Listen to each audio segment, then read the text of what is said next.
ಲಾಸ್ಟಿಗೆ ನಾವು ಏನು ಫಾಲ್ಟ್ ಅಂತ ಹುಡುಕುವಾಗ ಹ. ಅದ್ರ ಕೂಲೆಂಟ್ ಸಿಸ್ಟಮ್ ಹತ್ರ ಒಂದು ಪೈಪ್ ಕಟ್ ಆಯ್ತು, ಒಂದು ಟೀ ಕಟ್ ಆಯ್ತು. ಓಕೆ ನಮಗೆ ಟ್ರೈನಿಂಗ್ ಅಲ್ಲಿ ಕಲಿಸ್ತಾ ಇರೋದು ಓಕೆ ಅದು ಏನಂದ್ರೆ, ನೀವು ಬಸ್ ಫಾಸ್ಟ್ ಆಗಿ ಟರ್ನ್ ಹೊಡೆದ್ರೆ ಹ್ಮ್. ಅದು ನನಗೆ ಅದರಲ್ಲಿ ಸಜ್ಜಿಗೆ ಬಜ್ಜಲ್ ಸಿಕ್ಕಿತ್ತು ಪೇಪರ್. ಓಕೆ ನನಗೆ ಒಂದು ಅಭ್ಯಾಸ ಉಂಟು, ಹ. ಯಾವುದೋ ಒಂದು ಪೇಪರ್ ಪೀಸ್ ಸಿಕ್ಕಿದ್ರೆ ಫಸ್ಟ್ ಸೇರ್ಬೇಕಾದ್ರೆ ಸ್ಯಾಲ್ರಿ ಭಾಳ ಕಡಿಮೆ ಇತ್ತು ಸರ್. ನಮಗೆ ತುಂಬ ಕಡಿಮೆ ಇತ್ತು. ಓಕೆ ತುಂಬ ಕಡಿಮೆ ಅಂದರೆ ಸಾಧಾರಣ ನಾನು ಮಂಗಳೂರು ಟು ಮುಂಬೈಗೆ, ಹ. ಕ್ಯಾಲಿಕಟ್ಟಿಂದ ಗುಜರಾತಿ ಅಹಮದಾಬಾದಿಗೆಲ್ಲ ಹೋಗ್ತಿದ್ದೆ. ಅದರಲ್ಲಿ ಒಂದು ವರ್ಷ ಕ್ಲೀನರ್ ಕೆಲಸ ಮಾಡಿದೆ ನಾನು. ನನಗೆ ಫಸ್ಟ್ ಕೊಟ್ಟಿದ್ದ ರೂಟು ಸೆಮಿ ಲಕ್ಸುರಿ, ಹ. Kundapura to via Karkala. ತುಂಬ ಜನ ಬೇರೆ ಬಸ್ಗಳಲ್ಲಿಯೂ ಸ್ಟಿಕ್ಕರಲ್ಲಿ ಓಲ್ವಾ ಅಂತ ಹಚ್ಚಿದ ಗಾಡಿಗೆಲ್ಲ ಹಚ್ಚಿದ್ದಕ್ಕೆ ನಾವೇನು ಮಾಡೋದು, ಸ್ವಲ್ಪ ಲಾಂಗ್ ಕಿಲೋಮೀಟರ್ ಓಡಿಸ್ತೀವಿ. ಒಬ್ಬೊಬ್ರು ಒಂದು ಸಾರಿ ಡ್ರೈವಿಂಗ್ ಅಲ್ಲಿ ಕೂತ್ರೆ ಕಡಿಮೆ ಒಂದು 300 ಕಿಲೋಮೀಟರ್ 350 ಕಿಲೋಮೀಟರ್. ಆದ್ರೆ ನಾವು ಡ್ರೈವ್ ಮಾಡುವಾಗ ಸ್ವಲ್ಪ ಟರ್ನಿಂಗ್ಸ್ ಗಳೆಲ್ಲ ಸ್ವಲ್ಪ ಜಾಗ್ರತೆ ಮಾಡ್ಕೊಂಡಿದ್ವಿ, ಯಾಕಂದ್ರೆ ಬಸ್ ಹೈಟ್ ಇದೆ, ಮೇಲಿನ ಸೀಟಲ್ಲಿ ಮಲಗಿರ್ತಾರೆ. ಲೈಲ್ಯಾಂಡ್ ಅಲ್ಲೇ ಕೆಂಪು ಗಾಡಿ ಕೊಟ್ಟಿದ್ರು. ಹೌದು, ಅಲ್ಲಿ ಇಲ್ಲಿ ಬ್ರೇಕ್ ಹೊಡೆದು ಅಲ್ಲಿಗೆ ನಿಲ್ತಾರೆ. ಬೆಳ್ಮಣಿಂದ ಮಂಚಗಲ್ ಬರ್ತಿದ್ವಿ. ಅಲ್ಲಿ ಇಲ್ಲ ಜಂತ್ರ ಹತ್ತ ಬರೋ ಒಂದು ದೊಡ್ಡ ಟರ್ನ್ ಉಂಟಲ್ಲ, ಜಂತ್ರ ಗೊತ್ತಾ? ಆ ಟರ್ನಿಗೆಲ್ಲ ನಮ್ಗೆ 1-2 ಸರಿ ಅಂದ್ರೆ ನಮಗೆ ಗೊತ್ತುಂಟು, ಅದು ನನಗೆ ಅನುಭವ ಆಗಿದೆ. ಯಾವ್ದು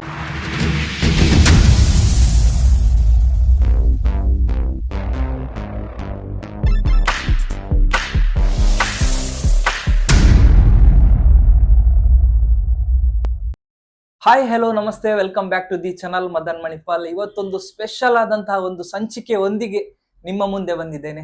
ಎಲ್ಲ ಕಡೆ ಇವರದೇ ಹವ, ಇನ್ಸ್ಟಾಗ್ರಾಮ್ ಆಗಲಿ, ಫೇಸ್ಬುಕ್ ಆಗಲಿ, ಯೂಟ್ಯೂಬ್ ಆಗಲಿ, ಇವರು ಯಾರು ಏನು ಅಂತ ಈ ಒಂದು ಸಂಚಿಕೆಯಲ್ಲಿ ನಾನು ನೀಡ್ಲಿಕ್ಕಿದ್ದೇನೆ. ನೋಡ್ಕೊಂಡು ಬರುವ ಬನ್ನಿ. ಸರ್ ನಮಸ್ತೆ. ಸರ್ ನಮಸ್ತೆ ಸರ್. ನಿಮ್ಮ ನಮಸ್ತೆ. ಹೆಸರು? ನಮ್ಮ ಹೆಸರು ಜೋಸಫ್ ಮಚೋದ್ ಅಂತ. ಓಕೆ, ಹೇಗಿದ್ದೀರಾ? ಚೆನ್ನಾಗಿದೆ. ಓಕೆ, ನಿಮ್ಮ ಬಗ್ಗೆ ಹೇಳಿ ಸರ್. ನೀವು KSRTCಗೆ ಬಂದು ಎಷ್ಟು ವರ್ಷ ಆಯ್ತು? ನಾನು ಮೂಲತಃ ಉದ್ಯೋಗದವನು, ಓಕೆ, ಉಡುಪಿ ಜಿಲ್ಲೆಯಲ್ಲಿ. ನಾನು KSRTCಗೆ ಸೇರಿ ಸುಮಾರು ಒಂದು 34 ವರ್ಷ ಆಯ್ತು. 34 ವರ್ಷ. ಈಗ ರಿಟೈರ್ಡ್ ಆಯ್ತು, ಮೊನ್ನೆ ಇತ್ತೀಚೆಗೆ ರಿಟೈರ್ಡ್ ಆಯ್ತು. ಓಕೆ, ಹೌದು. ಯಾವಾಗ್ಲೂ ಎಲ್ಲಿ ನೋಡಿದ್ರು ನಿಮ್ದೇ ಫೋಟೋ ಬರ್ತಾ ಇದೆ. ಹೌದೌದು, ಎಲ್ಲ ಹೆಚ್ಚಾಗಿ ನಿಮ್ಮಂತ ಯೂಟ್ಯೂಬರ್ಸ್ನವರೆಲ್ಲ ಫೋಟೋ ಹಾಕಿ ಎಲ್ಲ ವೈರಲ್ ಮಾಡಿದೆ. ಎಲ್ಲ ನಿಮ್ಮಂತರಿಂದಾಗಿ ನಾವು ಹೈಲೈಟ್ ಆಗಿದ್ದೀವಿ. ಅಯ್ಯೋ, ಹಾಗೇನಿಲ್ಲ ಸರ್. ಒಂದು ನಮ್ಗೆ ಡೌಟ್ ಇದೆ, ಏನಂತ ಹೇಳಿದ್ರೆ KSRTCಯಲ್ಲಿ ಎಷ್ಟು ವರ್ಷದ ನಂತರ ರಿಟೈರ್ಮೆಂಟ್? ನಮ್ಗೆ 60 ವರ್ಷ ತುಂಬುವಾಗ ರಿಟೈರ್ಮೆಂಟ್. ಓಕೆ, ನಮ್ಗೆ 60 ವರ್ಷ ಆಗುವಾಗ. ನಿಮ್ಗೆ 60 ಇಯರ್ಸ್ ಆದ ನಂತರ ರಿಟೈರ್ಮೆಂಟ್ ರಿಟೈರ್ಮೆಂಟ್. ಅಂದ್ರೆ ಮಾಮೂಲಿ ಎಲ್ಲ ಗವರ್ನಮೆಂಟ್ ಜಾಬ್ ಇದೆ. ಹೌದು, ಕೆಲವರಿಗೆ 58 ಇತ್ತು. ಓಕೆ ಅದು ಒಂದು ಯಾವ್ದೋ ಗವರ್ಮೆಂಟ್ ಬಂದಾಗ ಸುಮಾರು ವರ್ಷ ಹಿಂದೆ ಹಾ. ಅದನ್ನು 60ಕ್ಕೆ ಮಾಡಿದ್ದಾರೆ. ಓಕೆ, ಅದು ಕೆಲವರಿಗೆ ಇಷ್ಟ ಇರ್ತದೆ, ನಮ್ಗೆ 58ಕ್ಕೆ ಸಾಕಿತ್ತು ಅಂತ. ನಮ್ಗೆ ಈಗ ರಿಟೈರ್ಡ್ ಆಗುವ ಎನ್ಸದೆ, ಇನ್ನು 60 ಅಲ್ಲ, ಇನ್ನು 5 ವರ್ಷ ಕೊಟ್ಟರೆ ನಾವು ಮಾಡ್ತೀವಿ ಅಂತ. ಓಕೆ ಸರ್, ನೀವು ಮೊಟ್ಟ ಮೊದಲಾಗಿ ಮಾಡಿದಂತ ರೂಟ್ ಯಾವ್ದು ಸರ್? ಆ ರೂಟ್ ಯಾವ ತರ ಇತ್ತು? ಓಕೆ, ನಾನು ಫಸ್ಟ್ ಟೈಮ್ ನನಗೆ ಮಂಗಳೂರಲ್ಲಿ ಸೆಲೆಕ್ಷನ್ ಆಗಿದ್ದು. ನಾನು ಓಕೆ, ನನಗೆ ಕುಂದಾಪುರ ಡಿಪೋ ಕೊಟ್ಟಿದ್ದು. ಹಾ. ಕುಂದಾಪುರದಿಂದ ಬೆಂಗಳೂರಿಗೆ ರೂಟ್ ಒಂದು, ಅದು ಸಾಧಾರಣ 92ರಲ್ಲಿ. ಹಾ. ಆವಾಗ KSRTCಯಲ್ಲಿ ಒಂದು 3 ಟೈಪಿಂದ ಗಾಡಿ ಇತ್ತು. ಒಂದು ಕರ್ನಾಟಕ ಸಾರಿಗೆ, ಕರ್ನಾಟಕ ಸಾರಿಗೆ ಅಂತ ಹೇಳಿದ್ರೆ ರೆಡ್ ಬಸ್, ಕೆಂಪು ಬಸ್, ಮತ್ತೊಂದು ಸೆಮಿ ಲಕ್ಸುರಿ ಇತ್ತು. ಅದು ಅಲ್ಲ, ರಾಜಹಂಸ ಸೆಮಿ ಲಕ್ಸುರಿ ಅಂತ ಇತ್ತು. ಅದು ಇದು ಯಾವುದು, ಬಿಳಿ ಮತ್ತೆ ವೈಟ್, ನೀಲಿ ಮತ್ತೆ ಬಿಳಿ. ಓಕೆ, ಇದು ಎಷ್ಟು ಇಸ್ವಿ ಸರ್ ನೀವು? 92, 93, 99, 95 ಇತ್ತು ಅವಾಗ. ಓಕೆ, ಮತ್ತೊಂದು ರಾಜಹಂಸ ಲಕ್ಸುರಿ. ರಾಜಹಂಸ ಅಂತ ಇರ್ಲಿಲ್ಲ, ಸೂಪರ್ ಡಿಲಕ್ಸ್ ಅಂತ ಇತ್ತು. ಓಕೆ, ರಾಜಹಂಸ ಅಂತ, ಅದು ಇತ್ತೀಚೆಗೆ ಹೆಸರು ಬಂದದ್ದು. ರಾಜಹಂಸ ಇತ್ತೀಚೆಗೆ ಬಂತು. ಸೂಪರ್ ಡಿಲಕ್ಸ್ ಅಂತ ಮೊದ್ಲು ಇತ್ತು. ಓಕೆ, ಹೌದು. ಕನ್ನಡದಲ್ಲಿ ಅವ್ರು ಸುಯಾರಿ ಅಂತ ಏನೋ ಹೆಸರು ಇಟ್ಟಿದ್ರು. ಹೌದು. ನನ್ಗೆ ಫಸ್ಟ್ ಕೊಟ್ಟಿದ್ದ route semi luxury, Kundapura to via Karkala, Moodbidri, Hassan, Bengaluru. Okay, ಹೌದು. ಫಸ್ಟ್ ಡ್ಯೂಟಿ ಮಾಡಿದ್ದು. ಹೌದು, ವಯಾ ಧರ್ಮಸ್ಥಳ. ಓಕೆ, ಆ ಡ್ಯೂಟಿ ಹೇಗಿತ್ತು ಸರ್?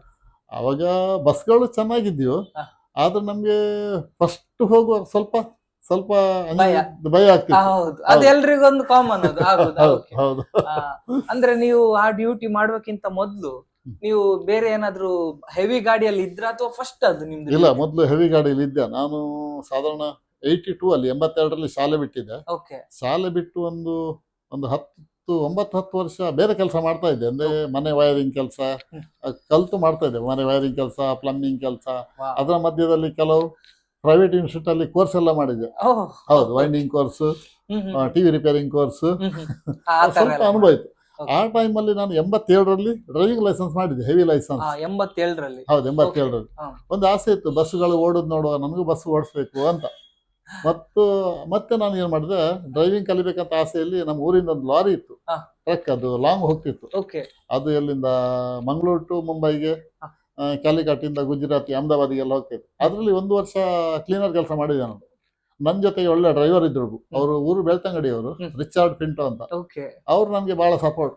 ನಮ್ದು ಒಂಥರ ಹಾಗಾದ್ರೆ ನಿಮ್ದು ಗುರು ಅಂತಾನೆ ಹೇಳ್ಬೋದು. ಗುರು, ನನ್ನ ಗುರು ಅಂತ ಹೇಳ್ಬೋದು ನಾನು, ಖಂಡಿತ ಹೇಳ್ಬೋದು. ಹೌದು ಹೌದು. ಅದರಿಂದ ನಾನು ಸ್ವಲ್ಪ ಡ್ರೈವಿಂಗ್ ಕಲಿತೆ. ಅದಾದ್ಮೇಲೆ ನಾನು ಬಸ್ ಓಡಿಸ್ಬೇಕಂತ ಹೇಗೋ ಆಸೆ ಆಯ್ತಾ, ನನ್ಗೆ ಮಂಜುನಾಥ್ ಇಲ್ಲಿ ಕಿನಿಮಲೆ ಮಂಜುನಾಥ್ ಟ್ರಾನ್ಸ್ಪೋರ್ಟ್ ಅಲ್ಲಿ ಕೆಲಸ ಸಿಕ್ಕಿತ್ತು ಏನೋ ಪುಣ್ಯಕ್ಕೆ. ಅದ್ರಲ್ಲಿ ಸಣ್ಣ ರೂಟ್ ಮಾಡ್ತಾ ಇದ್ದೆ. ಮಂಜುನಾಥ್ ಅಂತ ಹೇಳಿದ್ರೆ ತುಂಬಾನೇ ಹಳೆ ಕಂಪನಿ. ಹಳೆ ಕಂಪನಿ. ಅಲ್ಲೆಲ್ಲ ನೀವು ಹೇಳಿದಾಗೆ ಕೆಲಸ ಮಾಡ್ಬೇಕಂತ ಹೇಳಿದ್ರೆ ಒಂದು ಇದೆ ಬೇರೆ ಅಲ್ವಾ ಮುಂಚೆದ್ದು ಟೈಮ್ ಅಲ್ಲಿ. ಹೌದೌದು. ಸರ್ ನಿಮ್ಮ ಟೈಮ್ ಅಲ್ಲಿ ಓಲ್ಡ್ ಬಸ್ ಯಾವ್ದೆಲ್ಲ ಇತ್ತು ಸರ್? ಕಂಪನಿಗಳು ಓಲ್ಡ್ ಬಸ್ಗಳು ಟಾಟಾಗಳು ಇದ್ದು, ಲೈಲ್ಯಾಂಡ್ ಇರ್ಲಿಲ್ಲ, ಟಾಟಾ ಗಾಡಿ ಜಾಸ್ತಿ ಇತ್ತು. ಮಂಜುನಾಥಲ್ಲಿ ಟಾಟಾ ಗಾಡಿಯೇ ಜಾಸ್ತಿ ಇತ್ತು. ಓಕೆ. ಚಿನ್ನ ಟಾಟಾ ಮುಂಚೆ ಎಲ್ಲ ಟಾಟಾ ಗಾಡಿ, ಟಿಸಿ ಗಾಡಿ. ಹೌದು ಹೌದು ಹೌದು. ನೋಡಿ, ನೀವು ಹೇಳಿದ್ರಿ ನಿಮ್ಗೆ ಎಕ್ಸ್ಪೀರಿಯನ್ಸ್ ಇತ್ತು, ಆದ್ರೂ ಸಹ ಭಯ ಆಗಿದೆ ಅಂತ ಹೇಳಿದ್ರಿ. ಹೌದು. ಈ ಭಯ ನೋಡಿ, ಇನ್ನೊಂದು ವೀಕ್ಷಕರೇ ಹೇಳಲೇಬೇಕು, ನಾನ್ ಆಕ್ಸಿಡೆಂಟ್ ಒಂದೇ ಒಂದು ನಿಮ್ಮ ಇದ್ರಲ್ಲಿ ಏನ್ ಇದಿಲ್ಲ ಇಷ್ಟ ತನಕ. ಇನ್ನೊಂದು ವಿಚಾರ ಹೇಳುದಾದ್ರೆ, ನಾವು ಎಷ್ಟೇ ಕೇರ್ಫುಲ್ ಅಲ್ಲಿ ಇರ್ಲಿ, ಎಷ್ಟೇ ಇದಿರ್ಲಿ, ಬರುವವ ಯಾವ ತರ ಬರ್ತಾನೆ ಹೇಳಲಿಕ್ಕೆ ಅಲ್ವಾ? ಅದಕ್ಕೆ ಒಂಥರ ಒಂದು ತುಳುವಲ್ಲಿ ಹೇಳುದಾದ್ರೆ ನಶೀಬ್ ಅಂತ ಹೇಳ್ತಾರೆ, ಅದು ಬೇಕು. ಅಂತದ್ರಲ್ಲಿ ಗ್ರೇಟ್ ಸರ್. ನಿಮ್ ಪ್ರಕಾರ ನಿಮ್ಮ ನಶೀಬ ಅಥವಾ ನೀವು ಮಾಡಿರುವಂತ ಕ್ಯಾರ ಹೇಗೆ ಸರ್? ಯಾವ್ದು? ಎರಡು ಅಂತ ಹೇಳ್ಬೋದು. ಒಂದು ನಮ್ಮ ನಸೀಬ್ ಅಂತಾನು ಹೇಳ್ಬೋದು, ಮತ್ತೆ ನಾವು ತಗೊಂಡ ನಿರ್ಧಾರ ಕೆಲವು. ಹೌದು. ನಿಜವಾಗ್ಲು ಎರಡು ಸಹ ನಿಮ್ಮನ್ನು ಕಾಪಾಡಿದೆ. ಮತ್ತೆ ದೇವರ ಕೃಪೆ ಅಂತಾನು ಹೇಳ್ಬೋದು. ಅವರೇ, ನಾವೇನಲ್ವಾ ಗಾಡಿ ಅಂತ ಹೇಳಿದ್ರೆ.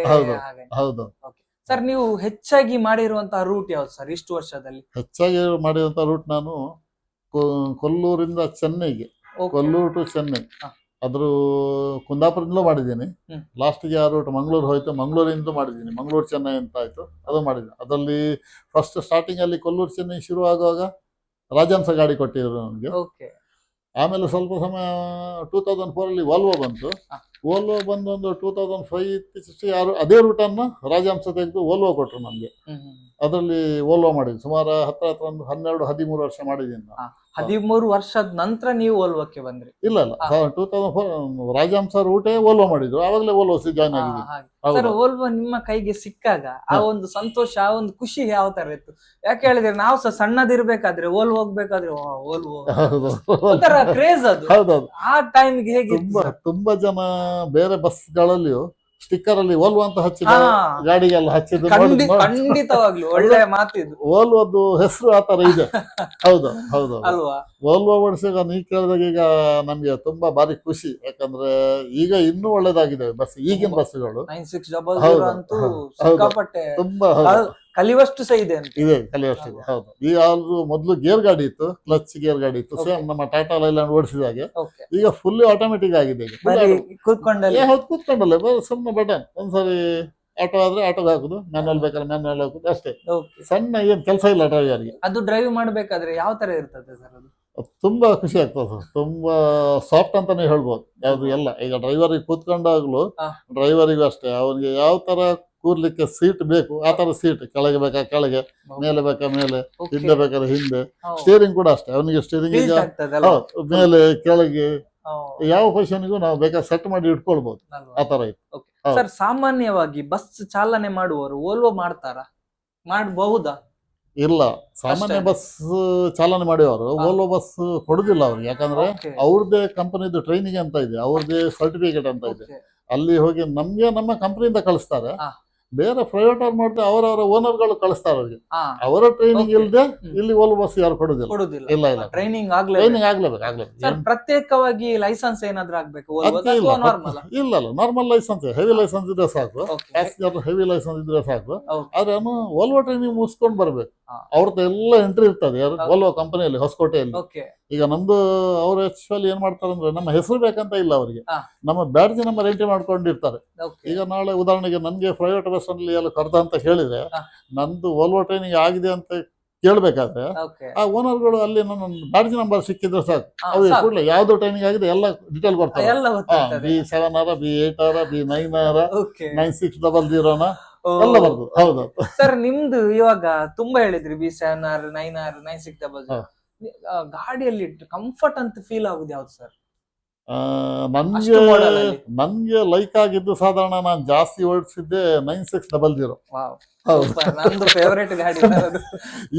ಈಗ ಬಂದಿದೆ ಹಾ, B8R ಅಂತ ಬಂದಿದೆ. ಹೌದೌದು. ಅದು ಬಸ್ ಚೆನ್ನಾಗಿದೆ. ಹಾ.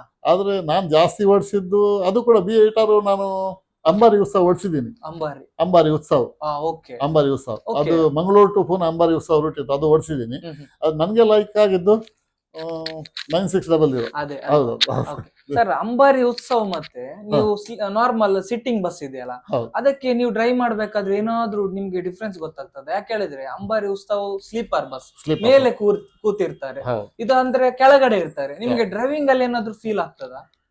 ಡ್ರೈವಿಂಗ್ ಅಲ್ಲಿ ಏನ್ ನಮ್ಗೆ ಫೀಲ್ ಆಗುದಿಲ್ಲ. ಓಕೆ. ಆದ್ರೆ ನಾವು ಡ್ರೈವ್ ಮಾಡುವಾಗ ಸ್ವಲ್ಪ ಟರ್ನಿಂಗ್ಸ್ ಗಳೆಲ್ಲ ಸ್ವಲ್ಪ ಜಾಗ್ರತೆ ಮಾಡ್ಕೊಂಡಿರ್ಬೇಕು. ಯಾಕಂದ್ರೆ ಬಸ್ ಹೈಟ್ ಇದೆ, ಓಕೆ. ಮೇಲಿನ ಸೀಟ್ ಅಲ್ಲಿ ಮಲಗಿರ್ತಾರೆ ರಾತ್ರಿ ಟೈಮ್ ಅಲ್ಲಿ. ಸಸ್ಪೆನ್ಷನ್ ಒಳ್ಳೇದಿರ್ತದೆ. ನಾವು ಎಷ್ಟು ಟರ್ನ್ ಹೊಡೆದ್ರು ಏನು ಏನಾಗುದಿಲ್ಲ, ಆದ್ರೂ ಕೇರ್ಫುಲ್. ಹೌದು, ಅದು ಕೇರ್ಫುಲ್. ಅದ್ರಲ್ಲೂ ಒಂದು ಸ್ಪೆಷಲ್ ಬ್ರೇಕ್ ಇದೆ. ಮತ್ತೆ ಅದ್ರಲ್ಲಿ ಸ್ಪೆಷಲ್ ಬ್ರೇಕ್ ಆಟೋಮೆಟಿಕ್, ಅದು ಡ್ರೈವರ್ಗೂ ಗೊತ್ತಾಗುದಿಲ್ಲ, ನಮ್ಗೆ ಟ್ರೈನಿಂಗ್ ಅಲ್ಲಿ ಕಲಿಸ್ತಾ ಇರೋದು. ಅದು ಏನಂದ್ರೆ ನೀವು ಬಸ್ ಫಾಸ್ಟ್ ಆಗಿ ಟರ್ನ್ ಹೊಡೆದ್ರೆ ಬಸ್ ಏನು ರೋಗಲಾಗುತ್ತಾ ಪಲ್ಟಿ ಆಗುತ್ತೆ, ಅದೇ ಆಟೋಮೆಟಿಕ್ ಅಲ್ಲಿ ಬ್ರೇಕ್ ಹೊಡಿತದೆ. ಅದು ನಾವ್ ಏನ್ ಮಾಡ್ಬೇಕಂತ ಇಲ್ಲ. ನೀವು ಅದು ಫಾಸ್ಟ್ ನಿಮ್ಗೆ ಟರ್ನ್ ಮಾಡ್ಲಿಕ್ಕೆ ಬಿಡುದಿಲ್ಲ. ಅದು ಇಲ್ಲ. ಉದಾಹರಣೆಗೆ ನಾನು ಮಂಚಕಲ್ ರೂಟ್ ಮೇಲೆ ಇಲ್ಲಿ ಬರ್ತೀನಿ, ಈಗ ಎಲ್ಲಿ ಕಡ್ಪಾಡಿಗೆ ಬರ್ತೀನಿ, ಬೆಳ್ಮಣಿಂದ ಮಂಚಕಲ್ ಬರ್ತೀನಿ. ಅಲ್ಲಿ ಇಲ್ಲ ಜಂತ್ರ ಹತ್ತ ಬರೋ ಒಂದು ದೊಡ್ಡ ಟರ್ನ್ ಉಂಟಲ್ಲ, ಜಂತ್ರ ಗೊತ್ತಾ? ಆ ಟರ್ನಿಗೆ ನಮ್ಗೆ 1-2 ಸರಿ ಅಂದ್ರೆ ನಮ್ಗೆ ಗೊತ್ತುಂಟು, ಅದು ನಮ್ಗೆ ಅನುಭವ ಆಗಿದೆ. ಯಾವ್ದೋ ಸ್ಪೀಡ್ ಸ್ವಲ್ಪ ಲೇಟ್ ಆಯ್ತು, ಸ್ವಲ್ಪ ಬೇಗ ಅಂತ ನಾವು ತುಳ್ಕೊಂಡು ಹೋಗಿ ಟರ್ನ್ ಮಾಡಿದ್ರೆ ಅದು 96 ಆಗಿದೆ. ಅದು 9600 ಕೂಡ ಉಂಟು. ಅದು ಹೌದೌದು, ಆಟೋಮೆಟಿಕಲಿ ಬ್ರೇಕ್ ಉಂಟು. ಅದು ಬರಿ ಒಳ್ಳೆ. ಯಾಕಂದ್ರೆ ಸಡನ್ ಆಗಿ ಟರ್ನ್ ಹೊಡಿಯುವಾಗ ಗಾಡಿ ರೋಲ್ ಆಗುದಿಲ್ಲ, ಪಲ್ಟಿ ಆಗೋ ಚಾನ್ಸ್ ಇಲ್ಲ. ಹಾಗೆ ಸರ್, ಓಲುವ ಬೆಲೆ ಒಂದು ಬಂದ್ಬಿಟ್ಟು ಎಷ್ಟು ಇರುತ್ತೆ ಸರ್ ಒಂದು ಗಾಡಿ ಬೆಲೆ? ಸರ್, ಒಂದು ಅಂದಾಜು ಸಾಧಾರಣ ನಾನು 1.5 ಕೋಟಿ ಅಂತ ಹೇಳ್ಬೋದು. 1.5 ಕೋಟಿ, ಸ್ವಲ್ಪ ಹೆಚ್ಚು ಕಮ್ಮಿ.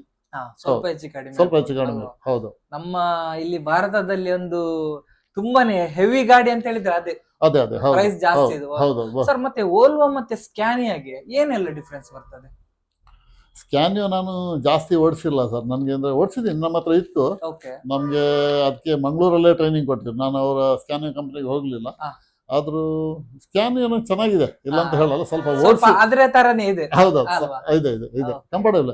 ಪ್ರಯಾಣಿಕ ಪ್ಯಾಸೆಂಜರ್ಗೆಲ್ಲ ಒಳ್ಳೆ ಇದೆ. ಆದ್ರೆ ಅದು ಏನಂದ್ರೆ ಓಲ್ವಾದಲ್ಲಿ ಗೇರ್ ಇಲ್ಲಿ ಕೊಟ್ಟಿದ್ದಾನೆ ಕೈಯಲ್ಲಿ ಆಟೋಮೆಟಿಕ್. ಸ್ಕ್ಯಾನಿಯದಲ್ಲಿ ಬೆರಳಲ್ಲಿ ಇಲ್ಲಿ ಕೊಟ್ಟಿದ್ದಾನೆ, ಇಂಡಿಕೇಟರ್ ಇವೆಲ್ಲ ಕೊಟ್ಟಿದ್ದಾನೆ. ಹೌದು, ಅದ್ರಲ್ಲಿ ಆಟೋ ಇದೆ, ಮ್ಯಾನುವಲ್ ಗೇರ್ ಹಾಕಿ ಇದ್ರಲ್ಲಿ ಓಡಿಸ್ಬೇಕು ನಾವು. ಸ್ಪೀಡ್ ನೋಡಿ ನಮ್ಮಷ್ಟಿಗೆ, ನಮ್ಮ ನಾಲೆಜ್ ಪ್ರಕಾರ. ಹೌದು, ಇವಾಗ ಅಂದ್ರೆ ಸ್ವಲ್ಪ ಕಾರ್ ಅಲ್ಲೆಲ್ಲ ಬಂದಿದೆ ಹಾಗೆ. ಇದು ಈ ಕಡೆ ಹೌದು, ಮತ್ತೇನಷ್ಟು ಇದಿಲ್ಲ. ಹೌದು ಸರ್, ಇನ್ನೊಂದು ನಿಮ್ಗೆ ಪ್ರಶ್ನೆ. ಇಷ್ಟು ನೀವು ರೂಟ್ ಅನ್ನು ಮಾಡಿದೀರಾ, ನಿಮ್ಮ ರೂಟ್ ಮಾಡುವ ಸಂದರ್ಭದಲ್ಲಿ ಗಾಡಿ ಬ್ರೇಕ್ ಡೌನ್ ಆಗಿದೆಯಾ? ಸಾಧಾರಣ ಆಗಿದೆ, 1-2 ಸರಿ ಸಣ್ಣ ಪುಟ್ಟ ಬ್ರೇಕ್ ಡೌನ್ ಆಗಿದೆ. ಆದ್ರೆ ನಾವು ಮರೆಯುವಂತ ಘಟನೆ ಒಂದು ಬ್ರೇಕ್ ಡೌನ್ ಆಗಿ ಇತ್ತೀಚೆಗೆ ಸಾಧಾರಣ ಒಂದು ವರ್ಷ ಹಿಂದೆ ಅಂತ ಹೇಳ್ಬೋದು. ಯಾಕಂದ್ರೆ ನನ್ಗೆ ಅದು ಮರೀಲಿಕ್ಕೆ ಆಗುದಿಲ್ಲ. ಯಾಕಂದ್ರೆ ನಮ್ಮ ಪರಿಚಯದವರು ನಾನಿದ್ದೀನಂತ ನಮ್ಮ ಬಸ್ಸಲ್ಲಿ ಜರ್ನಿ ಮಾಡ್ತಾ ಇದ್ರು, ಸ್ಕೂಲ್ ಟೀಚರ್ಸ್. ನೀವಿದ್ರೆ ನಿಮ್ಮ ಬಸ್ಸಲ್ಲಿ ನಾನು ಟಿಕೆಟ್ ಬುಕ್ ಮಾಡ್ತೀನಿ, ನಾನು ಬರ್ತೀನಿ ಅಂತ. ಅವತ್ತು ನಮ್ಗೆ ಒಂದು ತಲೆಯಲ್ಲಿ ಇರ್ತದೆ, ಏನ್ ಗೊತ್ತಾ, ಹಳೆ ಗಾಡಿ ತಗೊಂಡು ಏನಾದ್ರು ಬ್ರೇಕ್ ಡೌನ್ ಆಯ್ತು ಅಂದ್ರೆ ನಮ್ ಸೇಮ್ ಆಗ್ತೀವಿ ಅವತ್ತು. ನಂಬ್ಕೊಂಡು ಬಂದಿದ್ದು. ಹೌದು. ಆದ್ರೆ ಅವರು ಅವತ್ತೇನೋ ಬ್ರೇಕ್ ಡೌನ್ ಆಯ್ತು. ಲಾಸ್ಟಿಗೆ ನಾವು ಏನ್ ಫಾಲ್ಟ್ ಅಂತ ಹುಡುಕುವಾಗ ಅದ್ರ ಕೂಲೆಂಟ್ ಸಿಸ್ಟಮ್ ಹತ್ರ ಒಂದು ಪೈಪ್ ಕಟ್ ಆಯ್ತು, ಒಂದು ಟೀ ಕಟ್ ಆಯ್ತು. ಹೌದು, ಅದು ಎಲ್ಲೂ ಸಿಗುದಿಲ್ಲ. ತುಂಬಾ ಹುಡುಕಿದೀವಿ, ನೋಡಿದೀವಿ. ನಮ್ಮ ಹತ್ರ ನಾವು ಸಾಧಾರಣ ಸಣ್ಣ ಪುಟ್ಟ ಐಟಮ್ಗಳು ನಮ್ಮ ಬಾಕ್ಸ್ ಅಲ್ಲಿ ಇಟ್ಕೊಂಡಿರ್ತೀವಿ. ಏನಾಗುತ್ತೆ ಸಾಧಾರಣ ಸಣ್ಣ ಪುಟ್ಟದ ಏನ್ ಬೇಕಿದೆ, ಸಾಧಾರಣ ಬೆಲ್ಟ್ಗಳು, ಹೆಡ್ಲೈಟ್ ಬಲ್ಬ್ಗಳು, ಅಥವಾ ಹೋಸ್ ಪೈಪ್ಸ್ಗಳು ಏನೋ ಇಟ್ಟಿರ್ತೀವಿ. ಅವತ್ತ ಪಾರ್ಟ್ ನಮ್ಮ ಹತ್ರ ಇಲ್ಲ, ಅದು ಸಿಗುವುದಿಲ್ಲ, ಮಾರ್ಕೆಟ್ ಅಲ್ಲಂತೂ ಸಿಗುದಿಲ್ಲ. ಹೌದು, ಲಾಸ್ಟಿಗೆ ನಾವೇನ್ ಮಾಡುದು, ಡಿಪಾರ್ಟ್ಮೆಂಟ್ಗೆ ನಮ್ಮ ಡಿಪೋಗೆ ತಿಳಿಸಿದಾಗ ಅವ್ರು ಹೇಳಿದ್ರು, ಆಯ್ತು ನಾನು ನಿಮ್ಗೆ ಬೇರೆ ಗಾಡಿ, ಹಾಲ್ಟಿಂಗ್ ಒಂದು ಗಾಡಿ ಇದೆ ಕಾರವಾರದಲ್ಲಿ, ಆ ಗಾಡಿ ನಿಮ್ಗೆ ಅಲ್ಲಿ ಕಳಿಸ್ತೀನಿ, ನೀವು ಆ ಜನ ಅದ್ರಲ್ಲಿ ಹಾಕಿ ನೀವು ಬಾಂಬೆ ಕರ್ಕೊಂಡೋಗಿ ಅಂದ್ರು. ಆದ್ರೆ ಆ ಟೈಮ್ ಆಯ್ತು ಅಂತೇಳಿ ನಾವೇನು ಸುಮ್ಮನೆ ಕೂರ್ಲಿಲ್ಲ. ಪಕ್ಕದಲ್ಲಿ ಒಂದು ಹೋಟ್ಲ್ ಇತ್ತು, ಹೋಟ್ಲ್ ಹತ್ರ ಹೋಗಿ ಸ್ವಲ್ಪ ಕೇಳಿದ್ವಿ, ಏನೋ ತರ ಬೇಕು ನಮ್ಗೆ, ಏನಾದ್ರು ನಿಮ್ಮ ಹತ್ರ ಉಂಟಾ ಅಂತ. ಅವ್ರು ನಮ್ಗೆ ಎಂತ ಮಾಡಿ ಒಂದು ಗ್ಯಾಸ್ ಹೊತ್ಸುವ ಒಳಗಿಂದ ಪಾರ್ಟ್ ಕೊಟ್ರು. ಹೌದು, ನಾಬಲ್ಲ, ಒಳಗಿನ ಪಾರ್ಟ್, ಗ್ಯಾಸ್ ಸ್ಟವ್ ಅಲ್ಲಿ ಇರುವಂತ ಒಳಗಿನ ಪಾರ್ಟ್. ಅದು ಟೀ ಟೈಪ್ ಇತ್ತು. ಅದ್ ನೋಡುವಾಗ ಸ್ವಲ್ಪ ಆಲೋಚನೆ ಬಂತು, ಇದನ್ನ ಏನೋ ಮಾಡಿ ಆಲ್ಟ್ರೇಷನ್ ಮಾಡಿ ಹಾಕ್ಬೋದು ಅಂತ. ಓಕೆ. ನಾವೇನೋ ಆಲ್ಟ್ರೇಷನ್ ಮಾಡಿ ಹಾ. ಅದನ್ನು ಹಾಕಿ ಬಾಂಬೆ ಹೋಗಿ ಮಂಗಳೂರು ಗಾಡಿ ಮುಟ್ಟಿಸಿದೀವಿ. ಅದು ನಾವು ಮರೆಯುವಂಥದ್ದಲ್ಲ. ನೋಡಿ ಆ ಪಾರ್ಟ್ ಇನ್ನೂ ಇಟ್ಟಿದೀವಿ, ನಮ್ಮ ಪಾರ್ಟ್ನರ್ ಹತ್ರ ಇದೆ, ಬೇಕಂತ ಇಟ್ಟಿದಾರ. ಖಂಡಿತವಾಗಿ. ನೋಡಿ ವೀಕ್ಷಕರೇ, ನಮ್ಮ ಹತ್ರ ಒಂದು ಐಡಿಯಾ ಏನಿದ್ರು, ನಮ್ಮ ಹತ್ರ ಒಂದು ಗಾಡಿಯನ್ನು ತಕೊಂಡು ಹೋಗುವಾಗ ಒಂದು ಉದಾಹರಣೆ, ಸಣ್ಣ ಉದಾಹರಣೆ. ಅತ್ಸ ಇವರು ಗಾಡಿ ಎಲ್ಲಿ ಬ್ರೇಕ್ ಡೌನ್ ಆದದ್ದು? ಯಲ್ಲಾಪುರ ಹತ್ರ. ಯಲ್ಲಾಪುರ ಆದ ಗಾಡಿಯನ್ನು ಮುಂಬೈಗೆ ತಕೊಂಡೋಗಿ ಮುಂಬೈಯಿಂದ ಮಂಗಳೂರಿಗೆ ತಕೊಂಡು ಬಂದಿದ್ದಾರೆ. ನಿಜವಾಗ್ಲೂ ಗ್ರೇಟ್ ಸರ್. ಅಲ್ವಾ? ಹೌದು. ಇಂಥ ಸಂದರ್ಭ ಎಲ್ಲ ಆಗ್ತದೆ. ಹೌದು. ಅದು ಪ್ರಯಾಣಿಕರಿಗೆ ಬಾರಿ ಖುಷಿ ಆಯ್ತು. ಅವ್ರು ನೋಡ್ತಾ ಇದ್ರು ನಾವು ಏನೆಲ್ಲ ಮಾಡ್ತೀವಿ ಅಂತ, ನೋಡ್ತಾ ಇದ್ರು. ಎಲ್ಲರೂ ಅಬ್ಸರ್ವ್ ಮಾಡ್ತಾರೆ, ಮಾಡ್ತಾರೆ. ಯಾವ ತರ ಇದ್ದಾರೆ ಪ್ರತಿಯೊಂದು ಗಮನಿಸ್ತಾರೆ. ಎಲ್ಲ ಗಮನಿಸ್ತಾರೆ. ಖಂಡಿತ. ಹೌದು. ನೀವು ಬಸ್ಸಿನಲ್ಲಿ ಮುಖ್ಯವಾಗಿ ಒಂದು ಡೈಲಿ ಗಮನಿಸುವ ಒಂದ್ 2-3 ಅಂಶ ಯಾವುದು? ನೀವು ಡೈಲಿ ಏನ್ ಹೋಗ್ತೀರಾ, ನೋಡ್ತೀರಾ? ಓಕೆ, ನಾವು ಹೋಗಿ ಸಾಧಾರಣ ನಮ್ಮ ಬಸ್ಸಿನಲ್ಲಿ ಬ್ಯಾಕ್ ಇಂಜಿನ್, ಅದು ಬ್ಯಾಕ್ ಇಂಜಿನ್ ಆದ್ರೂ ನಾವು ಹೋಗಿ ಫಸ್ಟ್ ಟೈರ್ ಗಾಳಿ ಚೆಕ್ ಮಾಡ್ತೀವಿ. ಸಾಧಾರಣ ಫಸ್ಟಿಗೆ ಹೋಗಿ ಟೈರ್ ಗಾಳಿ ಚೆಕ್ ಮಾಡ್ತೀವಿ, ಇಂಜಿನ್ ಆಯಿಲ್ ಚೆಕ್ ಮಾಡ್ತೀವಿ, ಬೆಲ್ಟ್ ಎಲ್ಲ ಕರೆಕ್ಟ್ ಇದೆಯಾ ನೋಡ್ತೀವಿ. ಮತ್ತೆ ಸ್ವಲ್ಪ ಡಿಪೋದಲ್ಲಿ ಹಿಂದೆ ಮುಂದೆ ತೆಗೆದು ನೋಡ್ತೀವಿ, ಯಾವ್ದು ಏನೋ ವೀಲ್ ಜಾಮ್ ಇದೆಯಾ, ರೈಟ್ ಜಾಮ್, ಒಂದೊಂದ್ಸರಿ ಹೆಚ್ಚು ಕಮ್ಮಿ ಆಗಿರ್ತದೆ. ಅದೆಲ್ಲ ಆಟೋಮೆಟಿಕ್ ಬ್ರೇಕ್ಗಳು. ಆದ್ರೂ ಸ್ವಲ್ಪ ನಮಗೆ ನೋಡೋ ಗೊತ್ತಾಗ, ಡೌನ್ ಅಲ್ಲಿ ಬಿಟ್ರೆ ಗಾಡಿ ಇಳಿತದೆ, ಗೊತ್ತಾಗ್ತದೆ. ಹಾಗೆ ಮತ್ತೆ ಒಂದೊಂದ್ಸರಿ ಹೆಡ್ಲೈಟ್ ಬಲ್ಬ್ಗಳು ಲೂಸ್ ಕನೆಕ್ಷನ್ ಇರ್ತವೆ. ಅದೆಲ್ಲ ನಾವು ಸಾಧಾರಣ ನಮ್ದು ಮಾಮೂಲಿ ಚೆಕಪ್ ಇದೆ. ರೇಡಿಯೇಟರ್ ಕೂಲೆಂಟ್ ನೋಡ್ತೀವಿ. ಸಾಧಾರಣ ಸಣ್ಣ ಪುಟ್ಟ ನಮ್ಗೆ ಗೊತ್ತಿದ್ದ ಅನುಭವಗಳನ್ನು ನಾವು ಒಂಚೂರು ನೋಡ್ಕೊಂಡು ಚೆಕ್ ಮಾಡಿ ರೂಟಿಗೆ ತಗೊಂಡು ಹೋಗ್ತೀವಿ. ಸರ್, ಸಾಧಾರಣವಾಗಿ ಇವಾಗ ಲಾಂಗ್ ರೂಟ್ ಹೋಗ್ಬೇಕಾದ್ರೆ ಡಬಲ್ ಡ್ರೈವರ್ ಇರ್ತಾರೆ, ಹೇಗೆ? ಡಬಲ್ ಇರ್ತಾರೆ ಸರ್. ನಿಮ್ದ್ರಲ್ಲಿ ಡಬಲ್ ಇದ್ರೆ ಡಬಲ್ ಇರ್ತಾರೆ. ನೀವು ಎಲ್ಲಿಂದ ಎಲ್ಲಿ ತನಕ ಡ್ರೈವ್ ಮಾಡ್ತೀರಾ? ಅದು ನಾವು ಕ್ಲೋಸ್ ಫ್ರೆಂಡ್ಶಿಪ್ ಇದ್ದಂಗೆ, ನಮ್ಮ ಅಂಡರ್ಸ್ಟ್ಯಾಂಡಿಂಗ್. ನಾವು ಎಷ್ಟೇ ಓಡಿಸ್ಬೇಕಂತ ಅವ್ರು ಹೇಳುದಿಲ್ಲ. ನಮ್ಮಲ್ಲಿ ಏನು ಹೇಳ್ತಾರೆ, ನೀವು ಜಾಗ್ರತೆಯಾಗಿ ಮುಂಬೈ ಹೋಗಿ ಮಂಗಳೂರು ಬರ್ಬೇಕು, ಅಥವಾ ಮುಂಬೈ ಹೋಗಿ ಹೈದರಾಬಾದ್ ಹೋಗಿ ಬರ್ಬೇಕು, ಅಥವಾ ಮಂಗಳೂರಿಂದ ಹೈದರಾಬಾದ್ ಹೋಗಿ ಬರ್ಬೇಕು, ಅಥವಾ ಮಂಗಳೂರಿಂದ ಚೆನ್ನೈ ಹೋಗಿ ಬರ್ಬೇಕು. ಅದು ನಮ್ಮ ಪಾರ್ಟ್ನರ್ಶಿಪ್, ನಮ್ಮ ಅಂಡರ್ಸ್ಟ್ಯಾಂಡಿಂಗ್. ನಾವು ಓಡಿಸುವಾಗ ಏನ್ ಮಾಡ್ತೀವಿ, ಸ್ವಲ್ಪ ಒಬ್ಬ ರೆಸ್ಟ್ ತಗೊಳ್ಳುವಾಗ ಮತ್ತೊಬ್ಬ ಓಡಿಸ್ಲಿಕ್ಕೆ ಅವನಿಗೆ ರೆಸ್ಟ್ ಬೇಕಾದ್ರೆ, ಒಬ್ಬನಿಗೆ ಮಲಗಿದ ಕೂಡಲೇ ನಿದ್ದೆ ಬರೋದಿಲ್ಲ ಮನೆಯಲ್ಲಿ. ಹೌದು, ಮತ್ತೆ ಮನೆಯಲ್ಲಾದ ನಿದ್ದೆ ಬರ್ಬೋದು, ಬಸ್ಸಲ್ಲಿ ನಿದ್ದೆ ಬರೋದಿಲ್ಲ. ಅದಕ್ಕೆ ನಾವೇನ್ ಮಾಡೋದು, ಸ್ವಲ್ಪ ಲಾಂಗ್ ಕಿಲೋಮೀಟರ್ ಓಡಿಸ್ತೀವಿ. ಒಬ್ಬೊಬ್ರು ಒಂದ್ಸರಿ ಡ್ರೈವಿಂಗ್ ಅಲ್ಲಿ ಕೂತ್ರೆ ಕಡಿಮೆ ಒಂದು 300 ಕಿಲೋಮೀಟರ್ 350 ಕಿಲೋಮೀಟರ್ ಓಡಿಸಿದ್ದು ಉಂಟು. ಹೆಚ್ಚಾಗಿ ಹಾಗೆ ಮಾಡ್ತೀವಿ. ಈಗ ನಾನು ನನ್ನ ಪಾರ್ಟ್ನರ್ ಜೊತೆ ಮಾಡುವಾಗ ಹಾಗೆ, ನಾನು ಮಂಗಳೂರಲ್ಲಿ ಕೂತ್ರೆ ಹತ್ರ ಯಲ್ಲಾಪುರ ತನಕ ನಾನು ಹೋಗ್ತಿದ್ದೆ. ಅಷ್ಟೊತ್ತಿಗೆ ಸಾಧಾರಣ ಸುಮಾರು ಒಂದು 6 ಅವರ್ಸ್ ಜರ್ನಿ ಆಗ್ತಿತ್ತು. ಸ್ವಲ್ಪ ನಿದ್ದೆ, ಒಂದು 3 ಗಂಟೆ ಆದ ನಿದ್ದೆ ಬರ್ತದೆ, ಅಟ್ಲೀಸ್ಟ್ ಒಂದು 2 ಗಂಟೆ ಆದ ನಿದ್ದೆ ಬರ್ತದೆ. ಹೌದು.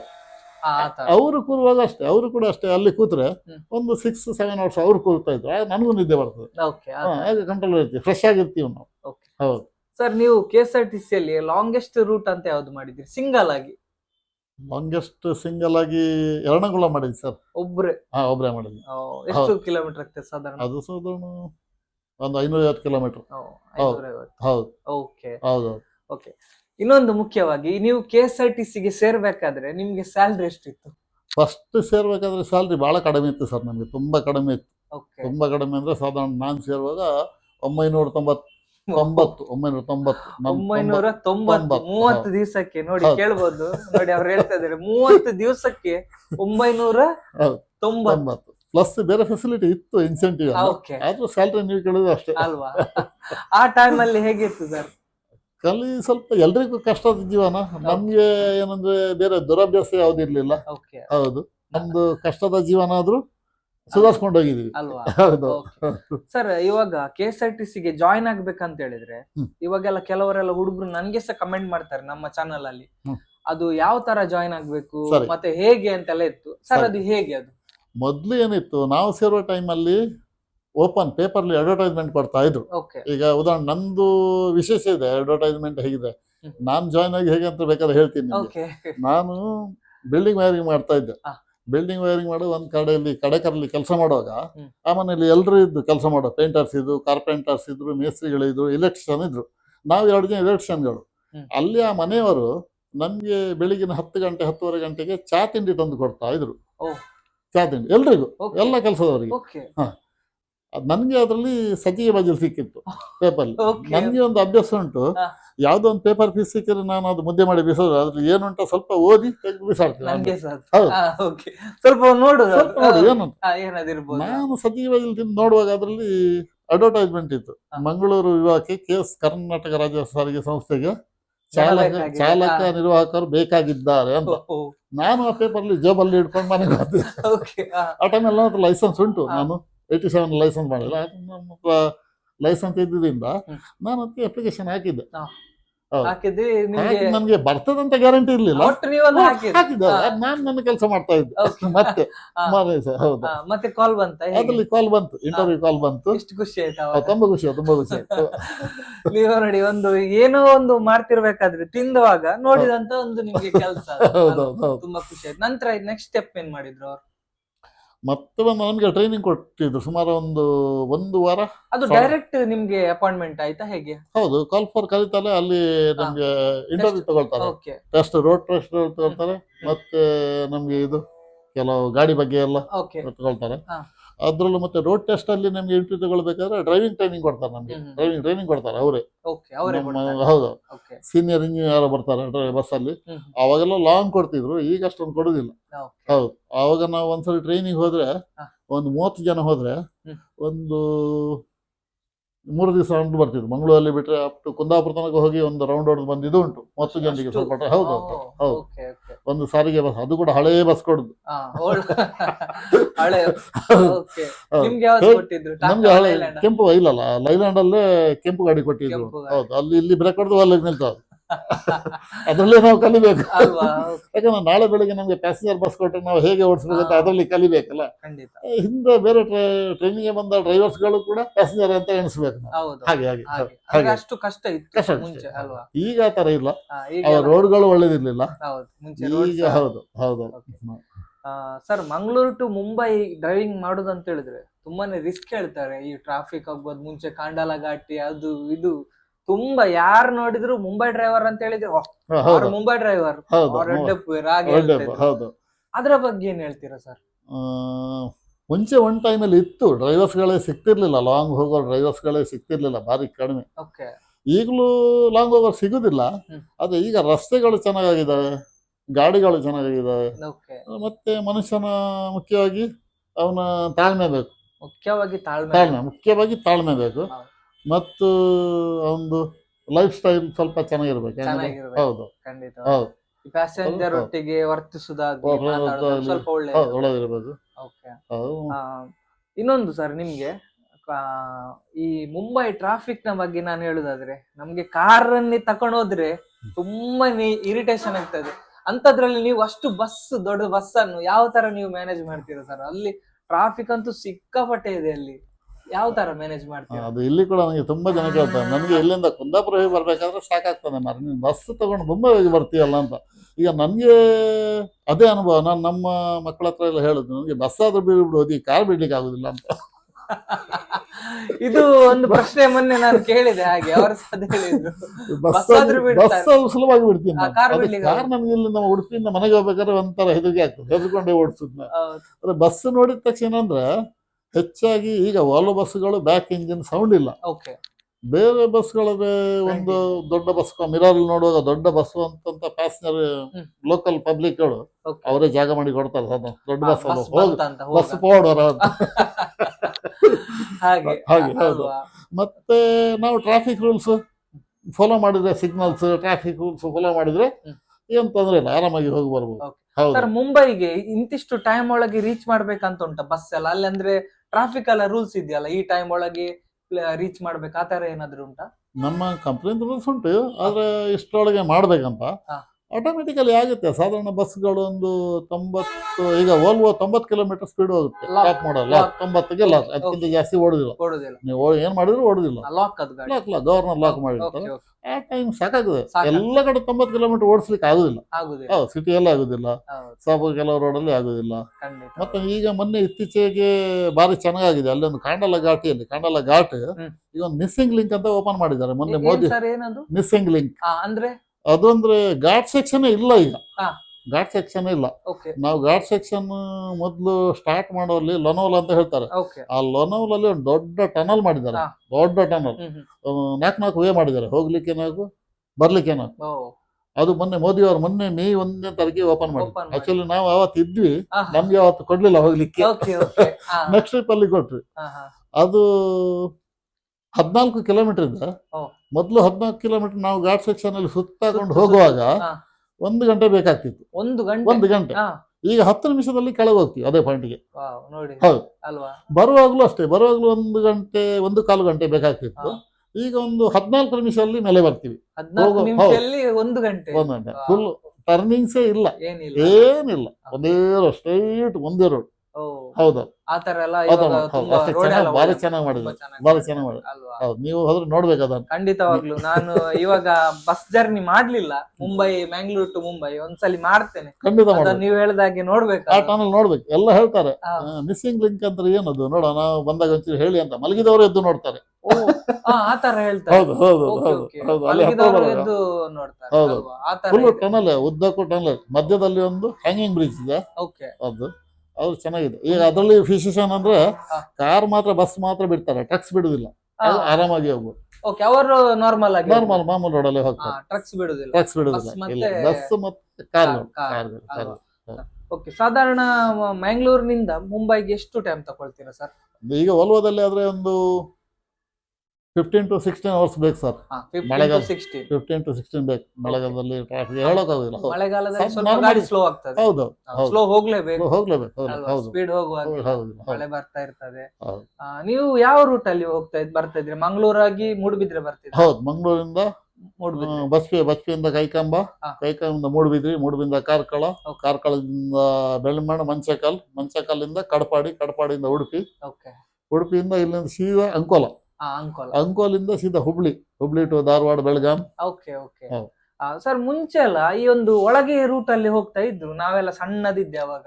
ಅದು ಯಾವ ರೂಟ್ ಸರ್ ಇಲ್ಲಿ? ಆಕ್ಚುಲಿ ಉಂಟು ಅದು. ಎಲ್ಲಿ ಅದು ನಮ್ಗೆ ಹೋಗ್ಲಿಕ್ಕೆ ನಾವೆಲ್ಲ ಸಣ್ಣದಿದ್ವಿ. ಗೊತ್ತು ನಮ್ಗೆ. ಹಾ. ಅದು ಪರ್ಮಿಷನ್ ಇಲ್ಲ ನಮ್ಗೆ ಯಾವ ರೂಟ್ ಕೊಟ್ಟಿದ್ದಾರೆ ಡಿಪಾರ್ಟ್ಮೆಂಟ್ ಅಲ್ಲಿ, ಅದೇ ಆ ರೂಟ್ ಅಲ್ಲೇ ನಾವು ಹೋಗ್ಬೇಕು. KSRTC ಅಲ್ಲಿ ಅದೊಂದಿದೆ, ಫಾಲೋ ಮಾಡುದು. ಹೌದು, ಫಾಲೋ ಮಾಡ್ಬೇಕು. ಎಷ್ಟೇ ಲಾಂಗ್ ಆಗ್ಲಿ, ಎಂತ ಏನಾಗ್ಲಿ, ಎಷ್ಟೇ ಕಿಲೋಮೀಟರ್ ಆಗ್ಲಿ, ಡೀಸೆಲ್ ಖರ್ಚಾಗ್ಲಿ, ಎಂತದೇ ಆಗ್ಲಿ ಹೌದು. ನೀವು ಇದ್ ಮಾಡ್ಲಿಕ್ಕೆ. ನಾವು ದಾರಿ ತಪ್ಪಿ ಹೋಗಿ ಏನೋ ಹೆಚ್ಚು ಕಮ್ಮಿ ಆಯ್ತು ಅಂದ್ರೆ ಅದು ನಮ್ಮ ತಲೆ ಮೇಲೆ ಹಾಕ್ತಾರೆ. ಅದನ್ನ ನಾವು ಕಲ್ತ್ಕೊಂಡಿದ್ವಿ. ಸರ್, ಇನ್ನೊಂದು ಪ್ರಶ್ನೆ ನಮ್ಮ ಸಬ್ಸ್ಕ್ರೈಬರ್ನವ್ರು ತುಂಬಾ ಜನ ಕೇಳ್ತಾ ಇದ್ರು, ಈ KSRTC ಅಲ್ಲಿ ಒಂದು ಆಕ್ಸಿಡೆಂಟ್ ಮಾಡಿದ್ರೆ ಅವರ ಸ್ಯಾಲ್ರಿ ಏನಾದ್ರು ಕಟ್ ಮಾಡ್ತಾರ? ಆತರ ಏನಾದ್ರು ಉಂಟಾ ರೂಲ್ಸ್? ಅಥವಾ ಕೆಲಸದಿಂದ ಏನಾದ್ರು ತೆಗಿತಾರ ಆತರ? ಕೆಲಸದ ಮೇಜರ್ ಆಕ್ಸಿಡೆಂಟ್ ಆಯ್ತು, ಯಾರು ಡೆತ್ ಆದ್ರು ಅಂತವ್ರಿದ್ರೆ. ಯಾಕಂದ್ರೆ ಅದು ಯಾಕೆ ಕೊಡ್ತಾರಂದ್ರೆ, ಹಾ. ಈಗ ಸಡನ್ ಆಗಿ ಒಬ್ಬ ಸಾಧಾರಣ ಮನುಷ್ಯ ಒಬ್ಬ ಡ್ರೈವಿಂಗ್ ಮಾಡ್ತಾ ಇರ್ತಾನೆ. ಡ್ರೈವಿಂಗ್ ಅಲ್ಲಿ ಅವನು ಏನೋ ತಪ್ಪಿಲ್ದೆ ಯಾರೋ ಒಬ್ಬ ಬಂದು ಸತ್ತ ಅಂತ ಎಣಿಸೋ, ಅಚಾನಕ್ ಅಚಾನಕ್ ಯಾರು ಸತ್ತ, ಅವ್ನು ತಪ್ಪು ಮಾಡಲ್ಲ. ಅವನಿಗೆ ಮನಸ್ಸಿಗೆ ತುಂಬಾ ಫೀಲ್ ಆಗ್ತದೆ. ಆ ಫೀಲಿಂಗ್ ಇಟ್ಕೊಂಡು ಅವ್ನು ನಾಳೆ ಮತ್ತೆ ಡ್ರೈವಿಂಗ್ ಮಾಡುವಾಗ ಏನು ಹೆಚ್ಚು ಕಮ್ಮಿ ಆಗ್ಬೋದಂತ ಅವನಿಗೆ ಕೆಲಸದಲ್ಲಿ ಸ್ವಲ್ಪ ರೆಸ್ಟ್ ಕೊಡ್ತಾರೆ. ಓಕೆ, ಖಂಡಿತವಾಗ್ಲೂ ಒಳ್ಳೆ ಮಾತು ಸರ್. ಹೌದು. ಕರೆಕ್ಟ್. ಯಾಕೆ ಅದು ಮಾಡ್ಲೇಬೇಕು. ಯಾಕಂದ್ರೆ ಅವನಿಗೆ ಯಾರಿಗೂ ಆಗ್ತದೆ, ಅಷ್ಟೇ. ನನ್ಗೆ ಆದ್ರೂ ಆಗ್ತದೆ, ಪ್ರತಿಯೊಬ್ಬರಿಗೆ ಒಬ್ರಿಗೆ ಆಗ್ತದೆ. ಹೌದು. ಅದಕ್ಕೋಸ್ಕರ ರೆಸ್ಟ್ ಕೊಡ್ತಾರೆ, ಅರ್ಧ ಸಂಬಳ ಕೊಡ್ತಾರೆ. ಅದು ಸಸ್ಪೆಂಡ್ ಅಂತ ಹೇಳ್ಬೋದು ನಾವು. ಹೌದು, ಬಟ್ ಮೈನ್ ರೀಸನ್ ಇದು ನೀವು ಹೌದು. ಇಲ್ಲಾಂದ್ರೆ ಅವ್ನ ಮನಸ್ಸಲ್ಲಿ ಏನಾಗ್ತದೆ ಅದೇ ಎಣಿಸ್ಕೊಂಡೇ ಇರ್ತಾನ ಅವ್ನು. ಮತ್ತೆ ಅವನಿಗೆ ಕೂಡಲೇ ಬಸ್ ಕೊಡುದಿಲ್ಲ. ಅವನಿಗೆ ಮೊದಲು 1 ವಾರ ಟ್ರೈನಿಂಗ್ ಕಳಿಸ್ತಾರೆ. ಪುನಃ ಟ್ರೈನಿಂಗ್ ಕಳಿಸ್ತಾರೆ. ಆ ಟ್ರೈನಿಂಗ್ ಅಲ್ಲಿ ಅವನು ಫುಲ್ ಫ್ರೆಶ್ ಕರೆಕ್ಟ್ ಆಗಿದೆ. ಹೌದು, ರಿಫ್ರೆಶ್ ಆಗಿ ಬರ್ತಾನ ಅವನು. ಕರೆಕ್ಟ್ ಆಗಿರ್ಬೋದು. ಏನು ಹೆಚ್ಚು ಕಮ್ಮಿ ಆಕ್ಸಿಡೆಂಟ್ ಆಗುವಂತದ್ದು. ಈಗ ನಮ್ಮ ರೋಡ್ ಮೇಲೆ ಹೋಗುವಂತ ಗಾಡಿ ಸಣ್ಣ ಪುಟ್ಟಗಳು ಆಗ್ಲಿಲ್ಲ ಅಂತ ನಾನು ಹೇಳ, ಸಣ್ಣ ಪುಟ್ಟ ಅದೇನು ಲೆಕ್ಕಕ್ಕೆ ಹಿಡಿಯುದಿಲ್ಲ. ಮತ್ತೆ ನೀವು ಹೇಳಿದ ಕ್ವಶನ್ಗೆ ಫೈನ್ ಹಾಕೋದಕ್ಕೂ ಹಾಗೆ ತುಂಬಾ ಫೈನ್ ಅಂತ ಹಾಕೋದಿಲ್ಲ, ಸ್ವಲ್ಪ ಫೈನ್ ಹಾಕ್ತಾರೆ. ಸ್ವಲ್ಪ ಫೈನ್ ಹಾಕ್ತಾರೆ, ಸಂಬಳದಲ್ಲಿ ಕಟ್ ಮಾಡ್ತಾರೆ, ಹಾಕ್ತಾರೆ, ಸ್ವಲ್ಪ ಫೈನ್ ಹಾಕ್ತಾರೆ. ಆತರ ಎಲ್ಲ ಆಗ್ತದೆ. ಓಕೆ ಸರ್, ಇನ್ನೊಂದು ಮುಖ್ಯವಾಗಿ ನಿಮ್ಗೆ ಇನ್ನೊಂದು ಪ್ರಶ್ನೆ. ನಿಮ್ಗೆ ನಾವೆಲ್ಲ ಸಣ್ಣದಿರ್ಬೇಕಾದ್ರೆ ನಾನು ಸ್ಟೋರಿ ಹೇಳ್ತೇನೆ, ಅದೊಂದು ಡಬ್ಬದಲ್ಲಿ ಹೋಗ್ತೇವೆ ಅಂತೆಲ್ಲ ಹೇಳ್ತಾ ಇದ್ರು. ಏನ್ ಸರ್ ಅದು? ಕೆಂಪು ಡಬ್ಬ ಅಂತ ಹೇಳ್ತಾರೆ ತುಂಬಾ ಜನ. ಅದಂದ್ರೆ ಇಲ್ಲಿ ನಮ್ಮ ಮಾತು ದಕ್ಷಿಣ ಕನ್ನಡ ಜಿಲ್ಲೆ, ಸೌತ್ ಕನ್ನಡ, ಉಡುಪಿ ಜಿಲ್ಲೆಗೆ ಮಾತ್ರ ಉಂಟು. ಕೆಂಪು ಡಬ್ಬಿ ಅದು ಆ ಕಡೆ ಇಲ್ಲ. ಆ ಕಡೆ ಇಲ್ಲಿ ಘಟ್ಟದ ಮೇಲೆ ಶಿವಮೊಗ್ಗ ಹೋದ್ರೆ ಆ ಕಡೆ ಎಲ್ಲ ಅದಂದ್ರೆ ಬಸ್ಗಳು ಮೊದ್ಲು ಅಷ್ಟಲ್ಲಿ ನೋಡ್ಲಿಕ್ಕೆ ಚಂದ ಇರ್ತಿರ್ಲಿಲ್ಲ. ಮತ್ತೆ ಒಳಗಡೆ ಕ್ಲೀನ್ ಮಾಡ್ತಿರ್ಲಿಲ್ಲ. ಮತ್ತೇನ್ ಮಾಡ್ತಾರೆ ನಮ್ಮ ಜನಗಳು, ನಮ್ಮಲ್ಲಿ ಮಂಗಳೂರು ಸೈಡ್, ಉಡುಪಿ ಸೈಡ್ ಎಲ್ಲ ಕ್ಲೀನ್ ಇದೆ. ಈಗ ಘಟದ ಮೇಲೆ ಹೋದ್ರೆ ಅವ್ರೇನ್ ಮಾಡ್ತಾರೆ, ಕಡಲೆ ತಿಂದು ಅಲ್ಲೇ ಕಸ ಹಾಕ್ತಾರೆ. ಇಲ್ಲಿ ಪ್ರೈವೇಟ್ ನಲ್ಲಿ ಡ್ರೈವರ್, ಕಂಡಕ್ಟರ್, ಕ್ಲೀನರ್ ಅಂತ ಇದ್ದಾನೆ. ಅವನು ನೋಡಿ ಬೈತಾನೆ. ಇಲ್ಲಿ ಜನ ಸ್ವಲ್ಪ ಸಿಸ್ಟಮೆಟಿಕ್ ಇದೆ. ಹೌದು, ಕೆಂಪು ಡಬ್ಬಿ. ಈಗ ಆತರ ಇಲ್ಲ. ಈಗ ಬಸ್ಗಳು ಕ್ಲೀನ್ ಇದೆ, ಚೆನ್ನಾಗಿದೆ. ಹೌದು, ಪಲ್ಲಕ್ಕಿ ಬಂದಿದೆ, ಮತ್ತೆ ಕ್ಲೀನಿಂಗ್ ಕೂಡ ಚೆನ್ನಾಗಿದೆ. ಕೆಲಸ ಕ್ಲೀನಿಂಗ್ ಮಾಡ್ತಾರೆ. ಈಗೆಲ್ಲ ಪ್ರೈವೇಟ್ ಗೆ ಕಾಂಟ್ರಾಕ್ಟ್ ಕೊಟ್ಟಿದ್ದಾರೆ ಕ್ಲೀನಿಂಗ್ ಗೆ. ಹಾಗಾಗಿ ಕ್ಲೀನ್ ಮಾಡ್ತಾರೆ ಬಸ್ಗಳು, ಕ್ಲೀನ್ ಇದೆ. ಸಾರಿಗೆ ಬಸ್ಗಳು ಚೆನ್ನಾಗಿದೆ ಈಗ. Okay. ಹೌದು. ಟೈರ್ ನೋಡಿದ, ನಾನು ವಾಶ್ರೂಮ್ ಹೋಗ್ಬೇಕಾದ್ರೆ ಅವನು ಅಷ್ಟೊತ್ತಿಗೆ ಗಾಡಿ ತೆಗೆದು ಸ್ವಲ್ಪ ಮುಂದೆ ಇಟ್ಟುಬಿಟ್ಟ, ನಾನು ನಿಂತ ಜಾಗಕ್ಕಿಂತ. ನಮಗೆ ನಮ್ಮ ಡಿಪಾರ್ಟ್ಮೆಂಟ್ ಪಕ್ಕದಲ್ಲಿ ಲೆಕ್ಕದಲ್ಲಿ ಆದರೆ ಸಾಧಾರಣ ಒಂದು 20 ಲಕ್ಷ. ಅಲ್ಲಿ ಉದ್ಯಾವರದಲ್ಲಿ ಪಾಪನಾಶಿನಿ ಹೊಳೆ ಅಂತ ಇದೆ ನಮ್ಮ Okay. ಮನೆ ಹತ್ರನೇ. Okay. ಅಲ್ಲಿ ನಾವು ಫಿಶಿಂಗ್ ಅಲ್ಲಿ 2-3 ಟೈಪ್ ಇದೆ ಸಾಧಾರಣ. ನಾವು ದೊಡ್ಡ ಫಿಶಿಂಗ್ ಅಂತ ಏನಲ್ಲ, ಸಣ್ಣ ಅನುಭವ ಆಯ್ತಂದ್ರೆ ಆವಾಗ ಮಾತ್ರ ಅವನಿಗೆ ಮನಸ್ಸಿಗೆ ಬರ್ತದೆ, ಬೇರೆ ಟೈಮಲ್ಲಿ ಅವನಿಗೆ ಮನಸ್ಸಿಗೆ ಬರುದಿಲ್ಲ. ಬರುದಿಲ್ಲ. ಎಷ್ಟು ಗಂಟೆ ಹೋಗ್ತದೆ, 8 ಗಂಟೆ ಮುಟ್ಟುವರು. ಹಾ, ಅದೇ ಅಷ್ಟೇ. ಹೌದು ಹೌದು. ಆ ಜಾಗದಲ್ಲಿ ಜಾಕ್ ಕೊಟ್ರೆ ಏನೋ ಸ್ಲಿಪ್ ಆಗಿ ಏನೋ ಆಗ್ಬೋದು ಅಂತ ಓಕೆ. ಅವನು ಅನುಭವಕ್ಕಿಂತ ಇಟ್ಟ. ಹಾ. ಅದಾಯ್ತು, ನಾನು ಜಾಕ್ ಕೊಟ್ಟೆ, ಟೈರ್ ತೆಗ್ದೆ, ಹಾ.